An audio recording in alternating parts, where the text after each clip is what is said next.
বাড়িতে একটা সুন্দর পলাশ ফুল গাছ লাগিয়েছি, হলুদ কালার। এটা সচরাচর দেখাও যায় না।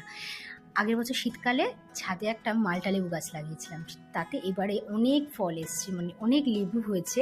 আস্তে আস্তে বড় হবে, দেখাবো আপনাদের।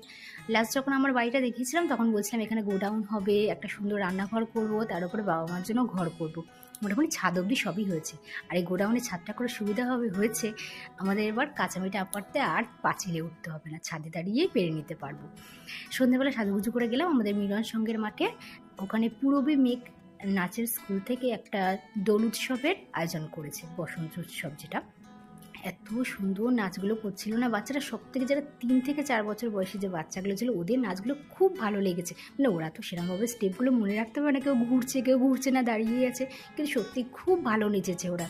আর ওখানে সব থেকে ভালো লেগেছে হামটি কেচটায় ঘুরে ঘুরে বেড়াচ্ছে দুর্গা ম্যামের হাত ধরে, আর আদো আদো কথা বলছে, কি ভালো